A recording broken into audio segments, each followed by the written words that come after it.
নমস্কাৰ PM ই-বিদ্যাৰ teacher education channel যোগে এই অনুষ্ঠান চাই থকা আমাৰ সন্মানীয় দৰ্শকবৃন্দ শিক্ষক শিক্ষয়িত্ৰী তথা শিক্ষা জগতৰ সৈতে জড়িত ব্যক্তিসকলক আজিৰ এই অনুষ্ঠানত মই প্ৰান্তিক ফুকনে আদৰণি জনাইছো। আজি আমাৰ এই অনুষ্ঠানটো অসম ৰাজ্যিক শিক্ষা গৱেষণা আৰু প্ৰশিক্ষণ পৰিষদৰ অন্তৰ্গত ষ্টেট লিডাৰশ্বিপ একাডেমীৰ সৌজন্যত আয়োজন কৰা হৈছে আৰু এই প্লেটফৰ্মৰ জৰিয়তে আমাৰ লক্ষ্য হৈছে যে আমাৰ ৰাজ্যৰ বিভিন্ন প্ৰান্তত কাৰ্যনিৰ্বাহ কৰি থকা আমাৰ দূৰদৰ্শী আৰু সফল বিদ্যালয় মুৰব্বীসকলৰ কৌশলসমূহ নতুন নতুন তেওঁলোকৰ অভিজ্ঞতা আৰু নেতৃত্বক আমি আপোনালোকৰ মাজলৈ আগবঢ়াই দিয়াৰ আৰু ইয়াৰ দ্বাৰা আমি এটি সুৰক্ষিত আৰু সমৃদ্ধ শৈক্ষিক পৰিৱেশ গঢ়ি তোলাত আৰু এই শিকন প্ৰক্ৰিয়াটো আৰু অধিক সমৃদ্ধিশালী কৰি তোলাত আমি চেষ্টা কৰি আহিছোঁ। আৰু এই পদক্ষেপৰ বাবে আমাৰ অসম ৰাজ্যিক শিক্ষা গৱেষণা আৰু প্ৰশিক্ষণ পৰিষদৰ সন্মানীয় ডাইৰেক্টৰ বাইদেউ ডক্টৰ নিৰদা দেৱী মহোদয়া লগতে SLA অৰ্থাৎ ষ্টেট লিডাৰশ্বিপ একাডেমী অসমৰ ষ্টেট নোডেল অফিচাৰ আমাৰ জইণ্ট ডাইৰেক্টৰ মঞ্জু ফুকন বাইদেউ আৰু লগতে এছিষ্টেণ্ট নোডেল অফিচাৰ হেমশিখা তালুকদাৰ আৰু জাহ্নৱী বৰগোহাঁই বাইদেউক ধন্যবাদ জনাইছোঁ। গতিকে আহক আমি আৰম্ভ কৰোঁ আজিৰ খণ্ডটি। আজিৰ এই যাত্ৰাৰ আমাৰ অংশ হিচাপে আছে এগৰাকী অতিশয় নিষ্ঠাবান দূৰদৰ্শী বিদ্যালয় মুৰব্বী গোলাঘাটৰ কাজিৰঙা অঞ্চলৰ বেজগাঁও প্ৰাথমিক বিদ্যালয়ৰ আমাৰ প্ৰাঞ্জল নাথ ডাঙৰীয়া। প্ৰাঞ্জল ডাঙৰীয়া, আপোনাক মই আমাৰ মঞ্চলৈ স্বাগতম জনাইছোঁ। নমস্কাৰ, আপোনালোকক ধন্যবাদ জনাইছোঁ। গতিকে প্ৰথমতে আমি আপোনাৰ বিষয়ে আৰু আপোনাৰ বিদ্যালয়খনৰ বিষয়ে অকণমান জানিব বিচাৰিম ছাৰ। হয়, প্ৰথমে মই বেজগাঁও প্ৰাথমিক বিদ্যালয়ৰ পৰিয়ালৰ তৰফৰ পৰা এই অনুষ্ঠানলৈ এই মঞ্চলৈ আমি যে আহিবলৈ পাইছোঁ, এই মঞ্চলৈ আমাক যে আমন্ত্ৰণ কৰি আনিছে তাৰ কাৰণে মই নিজকে ধন্য মানিছোঁ আৰু সমূহ SCRTৰ বিষয়া কৰ্মচাৰীক মই ধন্যবাদ জ্ঞাপন কৰিছোঁ। আমি এখন খুব পিছপৰা অঞ্চলৰ বিদ্যালয়ৰ পৰা আমি ইয়ালৈ আহিছোঁ আৰু এই অঞ্চলটোৰ আমাৰ সেই বিদ্যালয়খন আজি এই মঞ্চত আহিবলৈ পোৱাৰ কাৰণে আমাৰ বিদ্যালয়ৰ পৰিয়ালৰ সকলোৱে নিজকে আচলতে গৌৰৱ অনুভৱ কৰিব লগা হৈছে। হয় ছাৰ, হয় ছাৰ। গতিকে প্ৰাঞ্জল ছাৰ, আমি মূল বিষয়লৈ যোৱাৰ আগতে আপোনাৰ বিষয়ে আৰু আপোনাৰ স্কুলখনৰ বিষয়ে অকণমান জানিব বিচাৰিম। হয়, প্ৰথমে মই SCRT অসমক ধন্যবাদ জ্ঞাপন কৰিছোঁ যে মোক এই মঞ্চখনলৈ আমন্ত্ৰণ কৰি অনাৰ বাবে। বেজগাঁও প্ৰাথমিক বিদ্যালয় গোলাঘাট পশ্চিম শিক্ষাখণ্ডৰ এখন পিছপৰা অঞ্চলত থকা বিদ্যালয়। 1937 চনতে আমাৰ এই বেজগাঁও প্ৰাথমিক বিদ্যালয়খন প্ৰতিষ্ঠা হৈছিলে আৰু এই বিদ্যালয়খনত মই আজি এবছৰ 3 মাহে এই বিদ্যালয়খনৰ মই প্ৰধান শিক্ষক হিচাপে আছোঁ। আৰু এই বিদ্যালয়খন আচলতে 1937 চনত স্বাধীনতাৰ আগতেই বিদ্যালয়খন স্থাপিত হৈছিল আৰু সেই সময়ত এই বিদ্যালয়খন স্থাপিত হৈছিল আমাৰ এগৰাকী সেই সময়ৰ আইতা মানে মোৰ নিজৰ আজু আইতা এগৰাকীয়ে এই বিদ্যালয়খন প্ৰতিষ্ঠা কৰিছিলে। সেইটো খুব এটা গুৰুত্বপূৰ্ণ বিষয় আচলতে যে সেই সময়ত এগৰাকী মহিলাই এখন বিদ্যালয় প্ৰতিষ্ঠাৰ কথা চিন্তা কৰিছিলে আৰু পৰৱৰ্তী পৰ্যায়ত এই বিদ্যালয়খন চৰকাৰী বিদ্যালয় এখন হ'ল আৰু বৰ্তমান সেই বিদ্যালয়খনতে বিভিন্ন ধৰণৰ চাহ বাগিচা অঞ্চল আমাৰ বাকী কমিউনিটিৰ মানুহে আহি পেলাই ল'ৰা ছোৱালী আহি পেলাই সেই বিদ্যালয়খনত বৰ্তমান পঢ়ি থাকিবলৈ পাইছে। গতিকে আমাৰ কাৰণে খুব গৌৰৱৰ বিষয় যে আজিৰ এই মঞ্চখনত আমাৰ সেই বিদ্যালয়খনৰ পৰা আহি পেলাই প্ৰতিনিধিত্ব কৰিবলৈ পাইছোঁ। আমাৰ কৰ্মদক্ষ মুখ্যমন্ত্ৰী ডাঙৰীয়াৰ নেতৃত্বত যি আমাৰ নিযুক্তি প্ৰক্ৰিয়া চলি আছে তাৰ ফলত গাঁৱে ভূঞে স্কুলবিলাকে পাইছে, সেইটো ভাল লাগিল আপোনাৰ তাতো পাইছে। আৰু গতিকে আপোনাৰ এই যিটো স্কুলৰ যাত্ৰা প্ৰাঞ্জল ছাৰৰ, তো সেই যাত্ৰাটো আমি আজি আলোচনা কৰিম আৰু সেই আলোচনাটো কৰাৰ আগতে আমি আপোনালোকক এটা ভিডিঅ' ডকুমেণ্টাৰী দেখাই ল'ব খুজিছোঁ যে আমি কেৱল কথাৰেই নহয়, আমি ছবি চিত্ৰৰ যোগেদি আমি স্কুলখন এবাৰ ভুমুকিয়াই চাওঁ। হয়নে ছাৰ? হয় হয়। প্ৰিয় দৰ্শকবৃন্দ, আহক আজি আমি আপোনালোকক লৈ যাওঁ বেজগাঁও প্ৰাথমিক বিদ্যালয়লৈ। গোলাঘাট জিলাৰ কাজিৰঙা ৰাষ্ট্ৰীয় উদ্যানৰ নিচেই কাষতে এই বিদ্যালয়খন অৱস্থিত। বেজগাঁও প্ৰাথমিক বিদ্যালয় 1937 চনত এগৰাকী উদ্যমী মহিলাই স্থাপন কৰিছিল। আজি আমাৰ লগত সেই প্ৰাথমিক বিদ্যালয়ৰেই প্ৰধান শিক্ষক প্ৰাঞ্জল নাথ ষ্টুডিঅ'ত উপস্থিত আছে। বৰ্তমান বেজগাঁও প্ৰাথমিক বিদ্যালয়ত 50জন ছাত্ৰ ছাত্ৰী আৰু 2জন শিক্ষক কৰ্মৰত হৈ আছে। আজি আপোনালোকক বেজগাঁও প্ৰাথমিক বিদ্যালয়ৰ প্ৰধান শিক্ষক প্ৰাঞ্জল নাথ ডাঙৰীয়াৰ নেতৃত্বৰ কৌশলসমূহৰ বিষয়ে আমি আপোনালোকৰ আগত আগবঢ়াই দিছোঁ। তেখেতৰ বিভিন্ন ধৰণৰ বিদ্যায়তনিক কৌশল আমি আপোনালোকৰ আগত দাঙি ধৰিছোঁ। এয়া আপোনালোকে দেখিবলৈ পাইছে ছাত্ৰ ছাত্ৰীয়ে বিভিন্ন ধৰণৰ ৱাল পেইণ্টিঙত অংশগ্ৰহণ কৰিছে।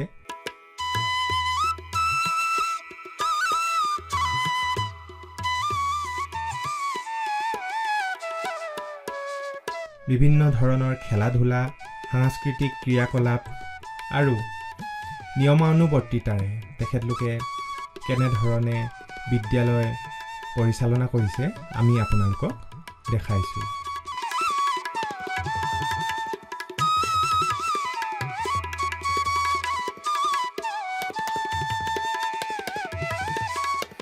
ছাত্ৰ ছাত্ৰীক এটা বিষয় কিদৰে মনোগ্ৰাহী কৰি তুলিব পাৰি তাৰ বাবে বিভিন্ন ধৰণৰ TLM, খেলা ধূলা আৰু সাংস্কৃতিক দিশ সাঙুৰি লোৱা হৈছে।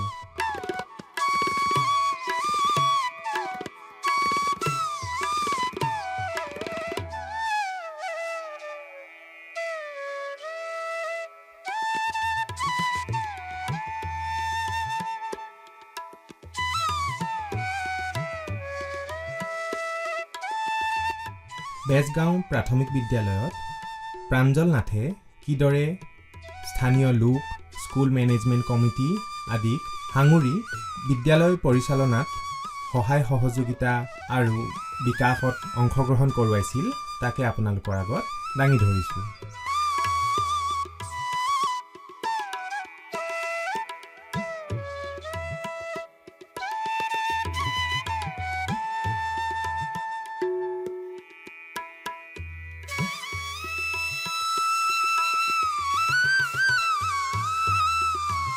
প্ৰাঞ্জল নাথ ডাঙৰীয়াই এজন প্ৰধান শিক্ষক হিচাপে কিদৰে শৈক্ষিক আৰু প্ৰশাসনিক দুয়োটা দিশতেই আগবাঢ়ি গৈছিলে তাক আমি আপোনালোকৰ আগত দাঙি ধৰিছোঁ। এয়াই আছিল বেজগাঁও প্ৰাথমিক বিদ্যালয়ৰ এক চমু আভাস। প্ৰাঞ্জল ছাৰ, আপোনাৰ স্কুলখনত আমি জানো যে মানুহে যেতিয়া প্ৰথমে নেতৃত্ব গ্ৰহণ কৰে সেই প্ৰাৰম্ভিক সময়ছোৱা সকলোৰে বাবে এটা অকণমান প্ৰত্যাহ্বানমূলক হয়। তো আপুনি আৰম্ভণি সময়ছোৱাত তেনেধৰণৰ কিবা কিবি প্ৰত্যাহ্বানৰ সন্মুখীন হৈছিলে নে বা কেনেকুৱা কি? প্ৰত্যাহ্বান মানে সাংঘাতিক ধৰণৰ মই প্ৰত্যাহ্বানৰ সন্মুখীন হৈছিলোঁ। বিদ্যালয়খনলৈ মই যেতিয়া আহিছিলোঁ, আহোঁতে মই তেতিয়া চাইছিলোঁ যে আমাৰ গোটেই বিদ্যালয়খনৰ চাৰিওফালে অকল মাত্ৰ সমস্যাই আছিলে। মোৰ কাৰণে গোটেই প্ৰত্যাহ্বানেই ভৰি আছিলে, চেলেঞ্জেছ, সম্পূৰ্ণ চেলেঞ্জ আছিলে মোৰ কাৰণে। বিদ্যালয়খনৰ মই যেতিয়া আহিছিলোঁ, আহোঁতে মই দেখিছিলোঁ যে বিদ্যালয়খনৰ সন্মুখৰ ভাগত গেট আছে, সন্মুখৰ ভাগত ৱাল আছে, কিন্তু বিদ্যালয়খনৰ পিছফালে একো নাছিলে, উদং। সেই উদং হোৱাৰ কাৰণে কি হয়, বিদ্যালয়খনত গৰু ছাগলী গোটেইবিলাক অনবৰতে তাতে চৰি থাকে। গতিকে তাৰ কাৰণে বিদ্যালয়খনৰ এজোপা ফুল বা এজোপা গছ একো নাছিলে তেনেকুৱা ধৰণৰ। তাৰপিছতে আমি চাইছিলোঁ যেতিয়া যে ল'ৰা ছোৱালীবিলাকে ল'ৰা ছোৱালীবিলাকৰ ডিচিপ্লিনটো একেবাৰে তেওঁলোকে মানি চলা নাছিলে। মই যিদিনা গৈছিলোঁ, প্ৰথম যোৱা দিনা তেওঁলোকে খিৰিকীয়েদি পাৰ হৈ পেলাইহে বাহিৰলৈ গৈছিলে। তেনেকুৱা নিচিনা এটা চেলেঞ্জ মোৰ কাৰণে আহিছিলে। তাৰপিছত মই চাইছিলোঁ যে বিদ্যালয়খনত মই যেতিয়া আহিছিলোঁ তেতিয়া বাৰিষা কাল আছিলে, আৰু বাৰিষা কালত মই যেতিয়া আহিছিলোঁ, আহোঁতে বিদ্যালয়খনৰ সন্মুখৰ ভাগত চোতালখনত মানে আপোনাৰ পানী জমা হৈ থাকে। আৰু পানী জমা হৈ থকাৰ কাৰণে ছাত্ৰ ছাত্ৰীসকল ফিল্ডেদি আহিব নোৱাৰে, তেওঁলোকে ইফালে সিফালে যেনে তেনে কৰি আহে। আৰু তেতিয়াতো ল'ৰা ছোৱালীখিনিয়ে জোতা মোজা পিন্ধাৰ কোনো পৰিৱেশ নাছিলে, তেওঁলোকে খালী ভৰিত আহে, কোনোবা চেণ্ডেল পিন্ধি আহে, কোনোবা এনেকুৱা ধৰণে আহে। তাৰপিছত দেখিছিলোঁ যে বিদ্যালয়খনৰ সন্মুখৰ ভাগত আলিবাটৰ যিখিনি ৰাস্তা আছিলে, ৰাস্তাটোত গোটেই পানী জমা হৈ থাকে, পানীটো বন্ধ হৈ থাকে, বৰষুণে দিলে, সৰু বৰষুণ এজাক দিলেও পানীটো বন্ধ হৈ থাকে। তাৰপিছতে চাইছিলোঁ বিদ্যালয়খনৰ ভিতৰেদি, মানে বিদ্যালয়খনৰ কেম্পাছৰ ভিতৰেদি 440 ভল্টৰ ইলেক্ট্ৰিচিটি ৱায়াৰ আছিলে।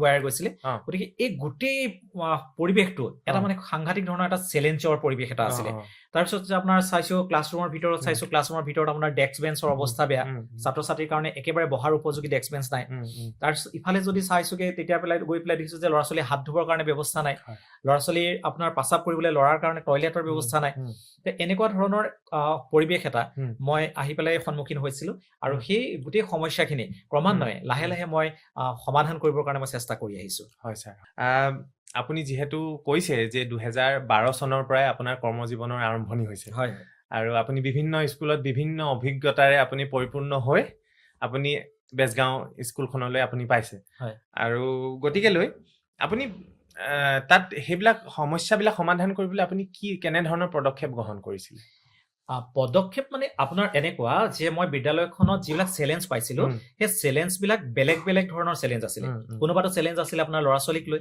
কোনোবাটো চেলেঞ্জ আছিলে ইনফ্ৰাষ্ট্ৰাকচাৰক লৈ কোনোবাটো চেলেঞ্জ আছিলে আপোনাৰ ধৰক কমিউনিটিক লৈ পেলাই এনেকুৱা ধৰণৰ বেলেগ বেলেগ চেলেঞ্জ আছিলে এই গোটেই চেলেঞ্জখিনি মই নাইকিয়া কৰিবলৈ সেইখিনি মই সমাধান কৰিবৰ কাৰণে মই বেলেগ বেলেগ ধৰণৰ পদক্ষেপ ল'বলগীয়া হৈছিলে ধৰি লোৱা হ'ল আপোনাৰ ছাত্ৰ ছাত্ৰীসকল আমাৰ ডিচিপ্লিনটো যিটো পাইছিলো সেই ডিচিপ্লিনটো মেইনটেইন কৰিবৰ কাৰণে মই কি কৰিছিলো তেওঁলোকক মই তেওঁলোকৰ উৎপাতটো কমাবৰ কাৰণে এইখিনি কৰিবৰ কাৰণে মই মিউজিক থেৰাপি আৰম্ভ কৰিলো মিউজিক থেৰাপি বুলি কৈছো এই কাৰণে যে মই তেওঁলোককে অনবৰতে মই গানৰ মাধ্যমেৰে ল'ৰা ছোৱালীখিনিক মটিভেট কৰিবলৈ চেষ্টা কৰিলো মিউজিক থেৰাপিটো মানে এনেকুৱা ধৰণৰ কৰিলো যে আপোনাৰ মাহেকত দুটা গান মই ঠিক কৰি দিলো তেওঁলোকক ঠিক কৰি গান দুটা মই পুৰা লিষ্ট বনাই দিলো ধৰক জানুৱাৰীৰ 1 তাৰিখৰ পৰা জানুৱাৰী 15 তাৰিখলৈ এটা গীত চলে জানুৱাৰী 16 তাৰিখৰ পৰা 31 তাৰিখলৈ এটা গীত চলে গীতটো কেতিয়া চলে যেতিয়া আপোনাৰ প্ৰাতঃসভা হয় প্ৰাতঃসভাৰ শেষৰ পিছত যেনে সাধাৰণতে ল'ৰা ছোৱালীবোৰ যাওঁতে আমাৰ দৌৰাদৌৰি কৰি যায় কাজিয়া কৰি যায় বা চিকুটা চিকুটি বা কিবা কথা পাতি যায় তো মই কি কৰিলো যে 1 তাৰিখৰ পৰা তেওঁলোকে 15 তাৰিখলৈকে এটা গীত গাই যাব লাগিব সেই গীতটো গাই গৈ পেলাই শ্ৰেণী কোঠাত যেতিয়ালৈকে গীতটো শেষ নহয় তেওঁলোকে থিয় হৈ গীতটো গাই থাকে তাৰপিছত তেওঁলোকে বহাৰ পিছত গীতটো যেতিয়া শেষ হয় বহাৰ পিছতে তেওঁলোকে গুৰু বন্দনা কৰে আৰু গুৰু বন্দনা কৰি শেষ হোৱাৰ পিছত তেওঁলোকে ওমকাৰ কৰে ওমকাৰ যেতিয়া শেষ হয় লগালগ তেওঁলোকৰ ৰোল কল হয় আৰু ৰোল কল কৰাৰ পিছতে তেওঁলোকক ক্লাছ আৰম্ভ কৰি দিওঁ গতিকে এই সময়খিনি তেওঁলোকে কথা পাতিবলৈ কাজিয়া কৰিবলৈ কিবা কৰিবলৈ এইবিলাক তেওঁলোকে নাপায় তাৰপিছত কি কৰিলো তেওঁলোকৰ এই যে বাহিৰলৈ যোৱা যিটো চিষ্টেম কৰিছিলো সেই বাহিৰলৈ যোৱা চিষ্টেমটো মই কৰি দিলো যে নিৰ্দিষ্ট সময় কৰি দিলো তাৰপিছতো আকৌ গৰম দিনৰ কাৰণে মই কি কৰি দিলো জোতা পিন্ধাৰ ব্যৱস্থাটো যেতিয়া কৰিলো গৰম দিনৰ কাৰণে মই জোতাৰ ষ্টেণ্ড বনাই দিলো জোতাৰ ষ্টেণ্ড বনাই দিয়াৰ পিছত জোতাটো তাতে ৰাখি পেলাই দুৱাৰমুখত চেণ্ডেল দি দিলো চেণ্ডেল দি দিয়াৰ পিছত তেওঁলোকে কি কৰে বাহিৰলৈ যেতিয়া যাব পাৰে চেণ্ডেলযোৰ পিন্ধি যাব পাৰে এটা ক্লাছৰুমত দুযোৰ চেণ্ডেলে দিছো দুযোৰ চেণ্ডেল দিয়াৰ কাৰণে দুটা ষ্টুডেণ্টহে যাব পাৰে বেছিকে যাব নোৱাৰা হ'ল তাৰপিছতে কৰিলো নিৰ্দিষ্ট টাইম কৰি দিলো 5 মিনিটৰ কাৰণে বাহিৰলৈ যোৱাৰ ব্যৱস্থা কৰি দিলো যে এই সময়তে 5 মিনিটৰ কাৰণে বাহিৰলৈ যাব পাৰিব সকলো একেলগে যাব পাৰিব গৈ পেলাই সেই সময়তে সকলো ফ্ৰেছ হৈ বাহিৰলৈ গৈ পেলাই আহিব পৰা হ'ল এনেকুৱা ধৰণৰ পদক্ষেপ ললো তাৰপিছতে চালো যে কমিউনিটি ইনভলভমেণ্টটো খুব কম আছিলে যেতিয়া কমিউনিটি ইনভলভমেণ্টটো কম আছিলে তেতিয়া মই ভাবিলো যে কেনেকৈ আনিব পৰা যায় সেই আনিবৰ কাৰণে মই তেওঁলোককে ওচৰলৈ গলো তেওঁলোকে প্ৰথমতে নাহে বিদ্যালয়লৈ সেইকাৰণে মই তেওঁলোকৰ ওচৰলৈ গলো তেওঁলোকে চাহ বাগিচা অঞ্চলত কাম কৰা মানুহ আছে কোনোবা বেলেগ কোনোবা হাজিৰা কৰা মানুহ আছে কিবা কৰা মানুহ আছে এই মানুহখিনিক আনিবৰ কাৰণে মই দেওবাৰটো বাছি ললো চানডে মিট ললো ধৰক দেওবাৰ দিনটোত মই তেওঁলোকক ওচৰলৈ যাওঁ তেওঁলোকৰ ওচৰত গৈ কথা পাতো তেতিয়া তেওঁলোকে ভাবিবলৈ বাধ্য হ'ল যে ছাৰ যেতিয়া আমাৰ ওচৰলৈ আহিছে আমিনো স্কুললৈ গ'লে কি হয় সেইবুলি তেওঁলোকে আমাৰ স্কুললৈ আহিবলৈ ল'লে লাহে লাহে ঠিক সেইমতে আপোনাৰ SMC মাতৃগোট সকলোকে মই অলপ এক্টিভ কৰি ললো এক্টিভ কৰি লৈ পেলাই এই সমস্যাবিলাক সমাধান কৰিবৰ কাৰণে আগবাঢ়ি গলো ঠিক তেনেকুৱা আপোনাৰ ধৰক ইলেক্ট্ৰিচিটি ৱায়াৰৰ কথা কৈছিলো আপোনাৰ ৰাস্তাত পানী জমা হোৱা কৈছিলো এইবিলাক মই সেইমতে আপোনাৰ ডিপাৰ্টমেণ্ট বিলাকৰ লগত যোগাযোগ কৰি পেলাই সেইমতে আগবাঢ়ি গৈছো ঠিক তেনেকুৱা পিছফালে আপোনাৰ ফেন্সিং দিয়াৰ ব্যৱস্থা কৰি ললো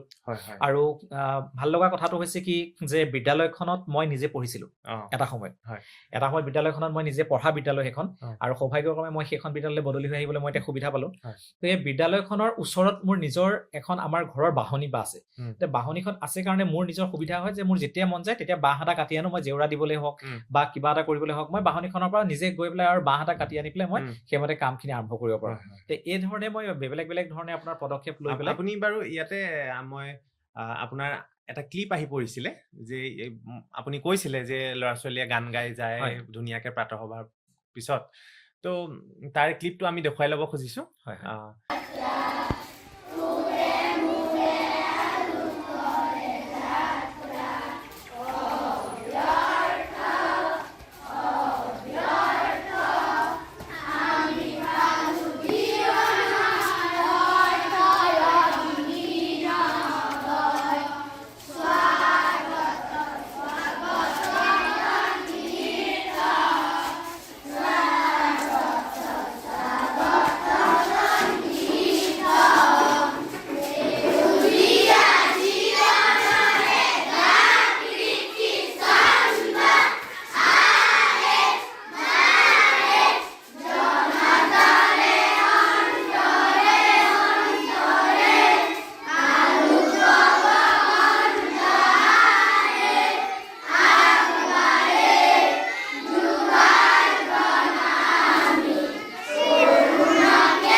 প্ৰাঞ্জল ছাৰ, এজন প্ৰধান শিক্ষক হিচাপে আপোনাৰ তাতে আপুনি ছিংগুল টিচাৰ সেইখন স্কুলৰ হয়। এজনে শিক্ষক, তো প্ৰশাসনিক আৰু শৈক্ষিক দুয়োটা দিশেই আপুনি বিদ্যালয়খনত কেনেধৰণে আপুনি মেইনটেইন কৰিছিলে? হয়, আচলতে শিক্ষক থকা অৱস্থাতে সমস্যা, আৰু তাতে এজনীয়া শিক্ষক হৈ থকা অৱস্থাতে বিদ্যালয়খনৰ শৈক্ষিক দিশটো আৰু প্ৰশাসনিক দিশ দুয়োটা দিশ চলোৱাটো সমস্যা আছে। কিন্তু আপুনি চাব যে এজন অভিভাৱকে এখন বিদ্যালয়লৈ যেতিয়া ছাত্ৰ ছাত্ৰীসকলক পঠিয়ায়, তেতিয়া তেওঁলোকে বিদ্যালয়খন কেনেকুৱা সেইটো চাই পেলাই বিদ্যালয়খনলৈ নপঠিয়ায়, বিদ্যালয়খনৰ ঘৰটো চাই পেলাই নপঠিয়ায়, তাত কেনেধৰণে পঢ়াইছে সেই পঢ়ুৱাটো কেনেকুৱা সেইটো চাই পেলাইহে পঠিয়ায়। গতিকে বিদ্যালয়খনৰ প্ৰথম কথা হৈছে শৈক্ষিক পৰিৱেশটো ভাল হ'ব লাগিব। গতিকে শৈক্ষিক পৰিৱেশটো ভাল হ'বৰ কাৰণে মই ৰাতিপুৱা 9 বজাৰ পৰা 2 বজালৈ আমাৰ যিটো শৈক্ষিক আমাৰ দিনপঞ্জী, সেই সময়খিনিত মই বেলেগ একো কামত নাযাওঁ, ক'তো মই নাযাওঁ, আৰু মোৰ ৰেকৰ্ডত মোৰ চিএল নাই, মই চিএল নলওঁ, মই সাধাৰণতে ছুটি নলওঁ মানে। গতিকে আপোনাৰ সেই সময়খিনিত মই বিদ্যালয়তে থাকোঁ, আৰু বিদ্যালয়ত থাকোঁ, আৰু কিবা অফিচ যাবলগীয়া কাম থাকিলে কিবা থাকিলেও মই 2টা বজাৰ পিছত মই ছুটি কৰাৰ পিছতহে যাওঁ। তাৰমানে মোৰ কথাটো হৈছে কি যে মই যিটো অনুষ্ঠানৰ পৰা কাম কৰি পেলাই মোৰ পৰিয়ালটো মই পোহপাল দি আছোঁ, মই সেই অনুষ্ঠানটোক মই সময়টো অকণ বেছিকৈ দিওঁ, আৰু তাৰ কাৰণে মোৰ ছুটিৰ পিছত আৰু বন্ধ দিনবিলাকত মোৰ সময়টো মই স্কুলত বেছিকৈ দিওঁ। ছুটিৰ পিছত মই থাকি যাওঁ, ঠিক তেনেকৈ বন্ধ দিনবিলাকত যাওঁ, যিবিলাক কাম কৰিবলগীয়া থাকে সেইবিলাক স্কুল টাইমত নকৰোঁ, অকল একাডেমিক কথাটোৱে ভাবোঁ মই সেই সময়খিনিত। তাৰপিছতে বন্ধ দিনবিলাকত গৈ পেলাই বাকী কামবিলাক কৰোঁ। তেনেধৰণে মই আপোনাৰ 2খিনি কাম মই আগবঢ়াই নিছোঁ। আৰু লগত মই কমিউনিটিৰ পৰা মই আহ্বান জনাইছিলোঁ, কমিউনিটিক মই কৰিছিলোঁ যে কোনোবাই যদি আপোনালোকে পাৰে তেতিয়াহ'লে আহি পেলাই মোক অকণমান শৈক্ষিক দিশত সহায় কৰি দিয়ক। ঠিক তেনেকৈ 2-1 আগবাঢ়ি আহিছিল, আৰু আগবাঢ়ি পেলাই মাজে মাজে মোক অলপ সহায় কৰি দিছিলে, আৰু তেনেধৰণে মোৰ 2টা কাম মই সমানে আগবঢ়াই লৈ যাবলৈ মই সক্ষম হৈছিলোঁ। হয় ছাৰ, হয়। তো এতিয়াতো আমাৰ যদি চাওঁ আজিকালি প্ৰযুক্তিৰ যুগ, তো আপুনি বিদ্যালয়ত পাঠদান প্ৰক্ৰিয়াত কিবা তেনেধৰণৰ ডিজিটেল প্ৰযুক্তি ব্যৱহাৰ কৰিছে নেকি? তেনেকে আপুনি ক্লাছৰুম মেনেজমেণ্টৰ কাৰণে আপুনি ব্যৱহাৰ কৰিব পাৰে? হয়, সেই ক্ষেত্ৰত কৰিবলগীয়া হয়। আমাৰ বিদ্যালয়তে আপোনাৰ ধৰক ICTৰ নামত বিশেষ ধৰণৰ কোনো ধৰণৰ টুলছ আমি তেনেকে পোৱা নাই। আমি এটা টিভি কিনিছোঁ স্কুলৰ ফালৰ পৰা, আমি নিজে মেনেজ কৰি পেলাই এটা টিভি কিনিছোঁ, আৰু সেই টিভিটোৰ জৰিয়তে আমি ধৰক আৰ্ট এণ্ড ক্ৰাফ্ট বা সৰু ল'ৰা ছোৱালীৰ কাৰণে কিছুমান ৰাইমছৰ ব্যৱস্থা, বা আমি যেনেকে ধৰণৰ কিছুমান আমাৰ এডুকেশ্যনেল আমাৰ চেনেল আছে, তাৰ পৰা আমি অলপ সহায় লৈছোঁ। তাৰপিছতে আমাৰ স্কুলৰ যিটো টেবলেটৰ ব্যৱস্থা আছিলে, সেই টেবলেটটোত আমাৰ যিবিলাক আমাৰ দীক্ষা এপটো আছিলে, দীক্ষা এপ, ই-বিদ্যা, আমি এইখিনি আমাৰ ছাত্ৰ ছাত্ৰীসকলক কেনেকে স্কেন কৰি পেলাই কৰিব লাগে এইখিনি শিকাইছোঁ, আৰু সেইখিনি তেওঁলোকে অলপ তাৰ পৰা সহায় লৈছে। ঘৰলৈ গৈ QR কোডটো স্কেন কৰি চাবলৈ শিকিছে। তেওঁলোকক মানে শিকাই দিয়া হৈছে। আৰু বিদ্যালয়তো যিহেতু আপোনাৰ মোবাইলৰ অভাৱ থাকে, ধৰক আমাৰ শিক্ষকৰ আগতেতো মই অকলে আছিলোঁ, আৰু এতিয়া 2জন আছোঁ, কিন্তু আমি 2টা মোবাইল দি পেলাইতো আমি ইমানখিনি কৰিব নোৱাৰোঁ। তেওঁলোকক এইটো শিকাই দিয়া হৈছে, কেনেকে আমি দীক্ষা এপৰ পৰা QR কোডটো স্কেন কৰিব লাগে, সেইখিনি গৈ পেলাই ছাত্ৰ ছাত্ৰীসকলে ঘৰত গৈ পেলাই সেইখিনি কৰিব পাৰিছে। এতিয়া বিদ্যালয় এখনৰ আপুনি যিটো পৰিৱৰ্তনৰ কথা কৈছে, আমি দেখিবলৈ পাইছোঁ যে তাত আপোনাৰ ইনফ্ৰাষ্ট্ৰাকচাৰ হওক, লগতে আপোনাৰ ল'ৰা ছোৱালীবিলাকৰ সেই যিটো মানসিক এটা পৰিৱৰ্তন হৈছে, আপোনাৰ যিটো ডকুমেণ্ট আহিছিলে তাৰ পৰা আমি গম পাইছোঁ বহুতখিনি ধনাত্মক, মানে আপোনাৰ কমিউনিটিৰ ফালৰ পৰা এটা পজিটিভ আউটকাম আহিছে। তো সেই ক্ষেত্ৰত এইটোতো আপোনাৰ কৰাত অকলে সম্ভৱ নহয়, হয়নে? এতিয়া আপুনি মানে এই পৰিৱৰ্তনৰ যাত্ৰাত আপুনি কাক মানে অন্তৰ্ভুক্ত কৰিব বিচাৰে? এই পৰিৱৰ্তনটোত আমি মূলতঃ কমিউনিটি, এখন বিদ্যালয়খনৰ সন্মুখত আপুনি যদি থিয় হৈ দিয়ে, বিদ্যালয়খনৰ সন্মুখত থিয় হৈ দিলে বিদ্যালয়খনৰ যিটো ৰেহৰূপ, সেই ৰেহৰূপটো দেখিলে আপুনি গম পাব যে সেই অঞ্চলটোৰ কমিউনিটিয়ে বিদ্যালয়খনৰ লগত কিমান সহযোগ কৰিছে। তো কমিউনিটি আমাৰ বিদ্যালয়খনৰ আশে পাশে থকা সম্পূৰ্ণ, তেওঁ অভিভাৱক হ'বও পাৰে নহ'বও পাৰে, কিন্তু সকলো গোটেই কমিউনিটিক মই বিদ্যালয়খনৰ লগত জড়িত কৰিছোঁ, বিভিন্ন ধৰণে জড়িত কৰিছোঁ, আৰু তেওঁলোকে জড়িত হৈ বিদ্যালয়খনৰ বিভিন্ন সমস্যাবিলাক সমাধান কৰি দিয়াৰ ক্ষেত্ৰত সহায় হৈছে। ধৰি লওক আপোনাৰ কোনোবা এজনৰ ঘৰত ষ্টুডেণ্ট কোনো নাই বিদ্যালয়খনত, কিন্তু মই তেখেতক ক'লোঁ যে আপুনি আহি পেলাই কাচকলৰ পুলি এটা ৰুই দিব, তো তেখেতে ঘৰৰ পৰা কাচকলৰ পুলি এটা আনি পেলাই স্কুলত ৰুই দিছে। সেইটো এটা সামান্য উদাহৰণ এটা মই দিছোঁ। তেনেধৰণে কমিউনিটিৰ মই সহায় লৈ পেলাই মই আগবাঢ়ি গৈছোঁ। আৰু লগতে কোনোবা বিভাগীয় কৰ্তৃপক্ষই বা আমাৰ মানে আপোনাৰ যিখিনি ওপৰৰ অফিচাৰ্ছ আছে, জিলাৰ বিষয়াসকলে তেওঁলোকে আপোনালোকক কেনেকুৱা ধৰণে সহায় কৰিছে বা বেলেগ বেলেগ বিভাগৰ হৈও আপোনালোকক কেনেকুৱা ধৰণে সহায় আগবঢ়াইছে? হয়, মই সহায় পাইছোঁ যথেষ্ট। সহায়টো এনেকুৱা ধৰণৰ, উম। আপোনাৰ বিদ্যালয়ত যেতিয়া মই আপোনাৰ ইলেক্ট্ৰিচিটি ডিপাৰ্টমেণ্টৰ লগত যোগাযোগ কৰি পেলাই হয়। 440 ভল্টৰ যিটো কাৰেণ্টৰ, উম। সেইটো অকণমান সময় লৈছিলে, কিন্তু সময় ল'লেও মই সেইটো কাম কৰিব পাৰিছিলোঁ ডিপাৰ্টমেণ্টৰ কাৰণে। ইলেক্ট্ৰিচিটি ডিপাৰ্টমেণ্টৰ APDCL মই আবেদন কৰিলোঁ, তথ্য সহকাৰে মই তেখেতসকলক দেখুৱালোঁ, দেখুৱাই পেলাই তেওঁলোকক ক'লোঁ যে এইটো 440 ভল্ট এটা স্কুলৰ ভিতৰেদি আছে আৰু এইটো আঁতৰাই দিব লাগে। তাৰপিছত তেওঁলোকে মোৰ লগত যোগাযোগ কৰিলে, যোগাযোগ কৰাৰ পিছত তেওঁলোকে আহি পেলাই সেই কামটো কৰি দিলে। সেইটো APDCL পৰা মই সহায় পালোঁ। তাৰপিছতে ৰাস্তাৰ যিটো পানী জমা হৈছিলে সেইটো মই PWDৰ লগত যোগাযোগ কৰিলোঁ, PWDক মই আবেদন কৰিলোঁ, মৌখিকভাৱে যোগাযোগ কৰিলোঁ। কৰাৰ পিছত এটা সময়ত তেওঁলোকে 4 মাহ 5 মাহ সময় ল'লে, 6 মাহৰ ভিতৰত তেওঁলোকে আহি পেলাই এটা বক্স কালভাৰ্ট বনাই ৰাস্তাটোৰ সেই সমস্যাটো সমাধান কৰিলে। আৰু সেই সমস্যাটো অকল আমাৰ ছাত্ৰ ছাত্ৰীৰ কাৰণে নহয়, 3খন গাঁৱৰ ৰাইজৰ কাৰণে এইটো এটা সমস্যাটো সমাধান হৈছে। তাৰপিছতে আমাৰ বিদ্যালয়খনতে চিলড্ৰেন পাৰ্ক নাছিলে, মানে ছাত্ৰ ছাত্ৰীসকলৰ কাৰণে তেনেকুৱা ধৰণৰ সা সঁজুলি নাছিলে। আৰু মই গম পালোঁ যে মাৰুতি চুজুকিৰ RD মটৰ্ছ এটা প্ৰতিষ্ঠান, যিটো প্ৰতিষ্ঠানে 52 সপ্তাহত 52খন চৰকাৰী বিদ্যালয়ক তেওঁলোকে চিলড্ৰেন পাৰ্ক দিয়ে। তো মই যোগাযোগ কৰিলোঁ, মই আবেদন কৰিলোঁ, আবেদন কৰাৰ পিছত তেওঁলোকে আহি মোৰ লগত যোগাযোগ কৰিলে, আৰু যোগাযোগ কৰাৰ পিছত তেওঁলোকে গৈ পেলাই আমাৰ বিদ্যালয়ত এখন চিলড্ৰেন পাৰ্ক প্ৰতিষ্ঠা কৰি দিলে। সেইটো CSR ফাণ্ডৰ পৰা তেওঁলোকে এইটো কৰি দিলে। গতিকে তেনেধৰণে মই সহায় সহযোগখিনি পাইছোঁ বিভাগৰ পৰা, বিভিন্ন বিভাগৰ পৰা। আৰু আমাৰ অফিচৰ পৰাতো মই যিখিনি দৰকাৰী অফিচৰ পৰা সেইখিনি সা সুবিধাখিনি মই পাইছোঁ। হয় ছাৰ।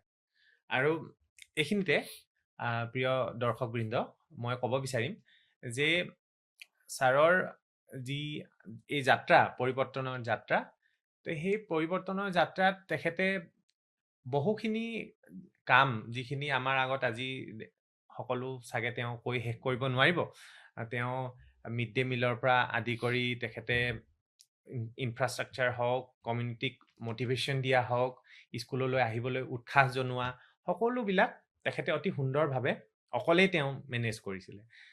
এতিয়া তেখেতৰ ষ্ট্ৰেংথ আৰু বাঢ়িল। তেখেতৰ নৱেম্বৰৰ পৰা আৰু এজন শিক্ষক তেওঁলোকে লাভ কৰিলে বিদ্যালয়খনে।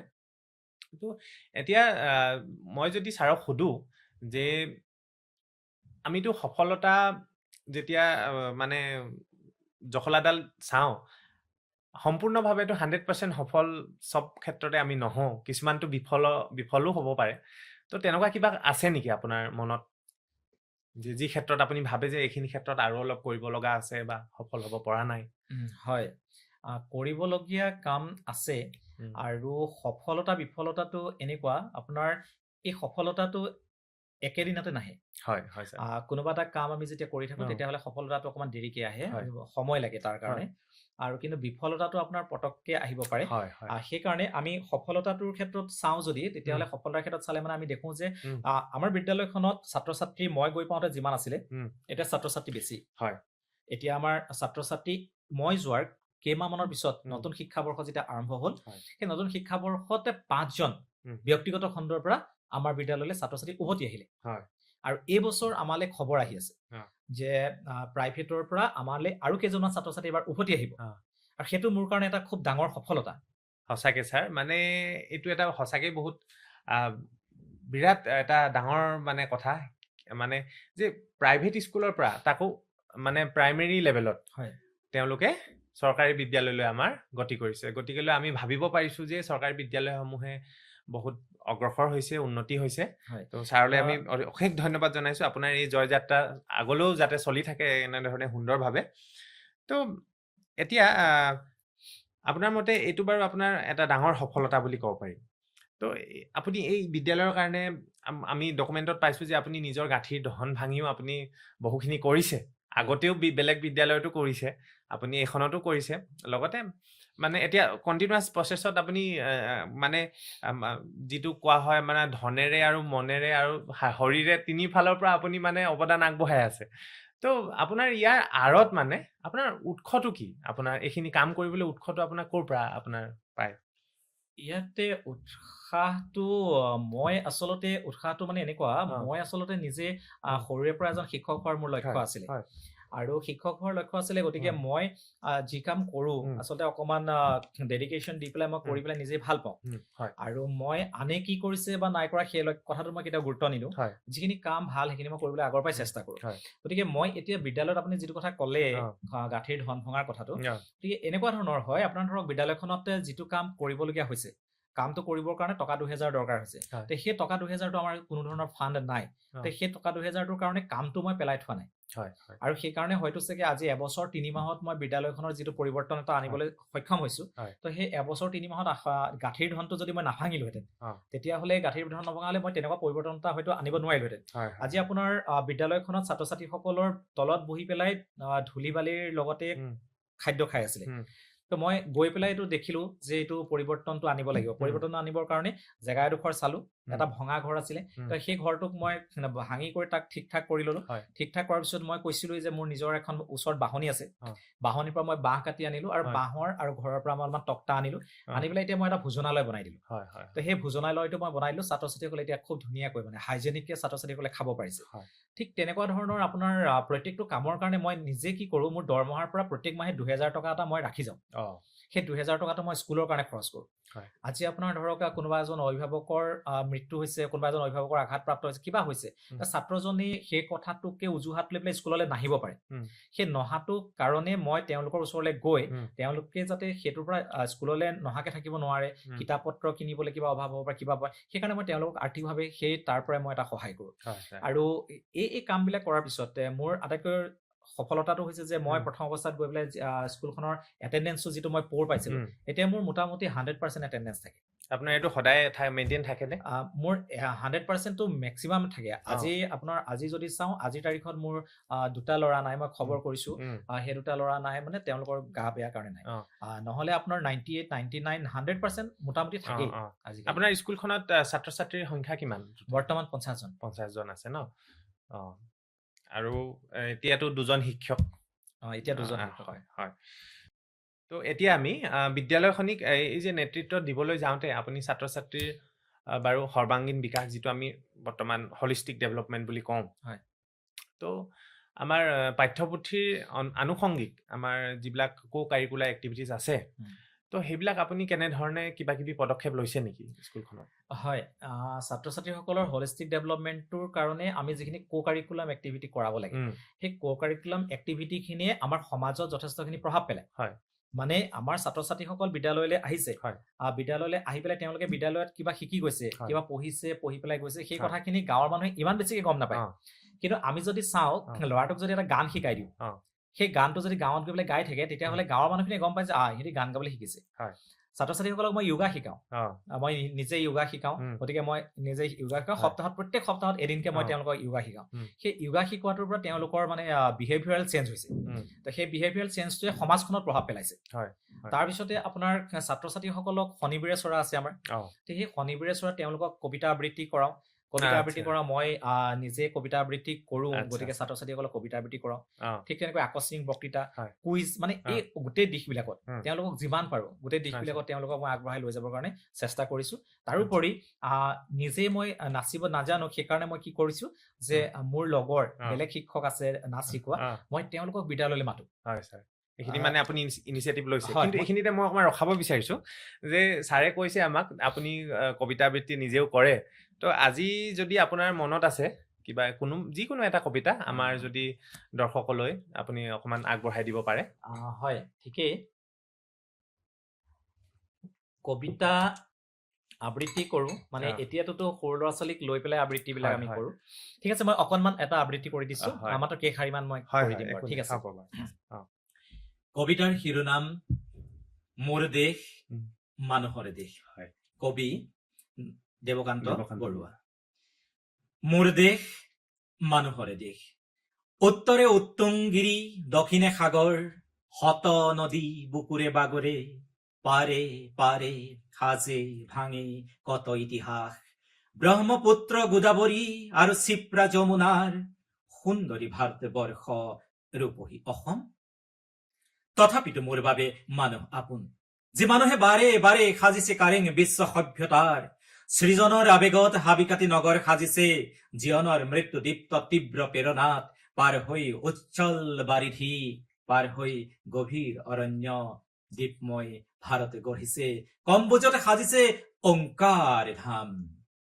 ধন্যবাদ ছাৰ, খুব ভাল লাগিল। আহ, আপোনাৰ লগত আপোনাৰ স্কুলখনৰ বিষয়ে জানিলোঁ, আপুনি কেনেধৰণে তাত পৰিৱৰ্তন কৰিছে। ছাত্ৰ ছাত্ৰীৰ এতিয়া যি NEP-ত আমাৰ কৈ থকা হৈছে যে আমাৰ mental well-being, physical well-being, emotional well-being, ছাৰে সকলোবিলাক সামৰি ফিজিকেল ৱেলবিঙৰ কাৰণে য়োগা কৰাইছে ছাৰে। তাৰপিছত বাকী ইম'চনেল ৱেলবিঙৰ এই আমাৰ যিখিনি আৰ্ট এডুকেশ্যনৰ বিষয়বস্তু এইবিলাকো সাঙুৰি লৈছে। লগতে আপুনি শিক্ষাৰ যিটো মানে তেওঁলোকৰ আগ্ৰহ শিক্ষাৰ প্ৰতি, বিদ্যালয়লৈ আহিবলৈ, আৰু তেওঁলোকৰ এটেণ্ডেঞ্চটো চালে আমি গম পাওঁ যে বিদ্যালয়লৈ আহিছে। আৰু লগতে ছাৰে এটা কথা ক'লে যে বেচৰকাৰী বিদ্যালয়ৰ পৰা শিক্ষাৰ্থী আহি আমাৰ চৰকাৰী বিদ্যালয়, ছাৰৰ বিদ্যালয়ত তেওঁলোকে এডমিশ্যন লৈছে। তো ই আমাৰ বাবে অতি গৌৰৱৰ বিষয়।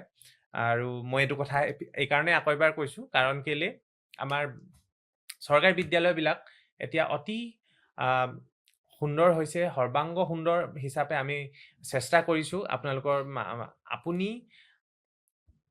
এজন বিদ্যালয়ৰ মুৰব্বী হিচাপে স্কুলখন সৰ্বাংগ সুন্দৰ কৰি মানে আগুৱাই লৈ যাব পাৰে। আৰু অসমীয়াত যে যিটো কথা আছে যে মন কৰিলেই চন, বাকৰি মাটিতে ধন, তো ছাৰে যি মন কৰিছে আৰু সেইমতে স্কুলখনৰ তাৰ সেই আমি ৰিজাল্টটো পাইছোঁ। আৰু সেই গতিকে তেওঁৰ যি দূৰদৰ্শী চিন্তাধাৰা, এই চিন্তাধাৰাৰ বাবে তেওঁক আজি আমি আমাৰ SCERTৰ এই ষ্টুডিঅ'ত বহুৱাই তেওঁক সৈতে আমি কথা পাতিছোঁ। তেওঁৰ যি বাৰ্তা, সেই বাৰ্তা আমাৰ গোটেই অসমৰ শিক্ষক সমাজলৈ, বিদ্যালয় মুৰব্বীসকললৈ আমি প্ৰেৰণ কৰিব বিচাৰিছোঁ। তো আমি এতিয়া আহি মানে শেষৰ পৰ্যায় পাইছোঁহি ছাৰ, আজিৰ যিটো সাক্ষাৎকাৰ।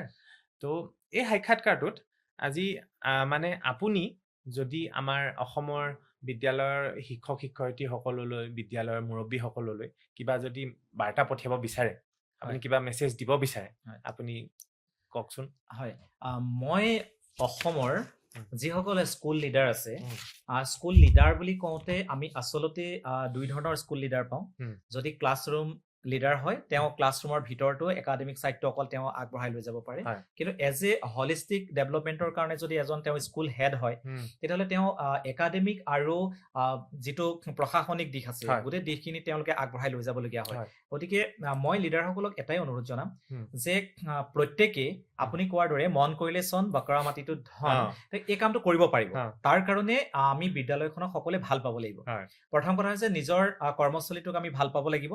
আৰু কৰ্মস্থলীটোক ভাল পাওঁতে আমি যে তাৰ পৰাই যে আমি পৰিয়ালটো পোহপাল দি আছো, সেই কথাটো আমি সকলোৱে অনুধাৱন কৰিব লাগিব।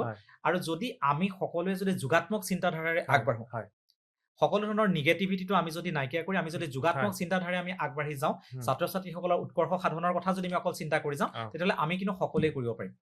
সকলোৱে কৰিব পাৰিম।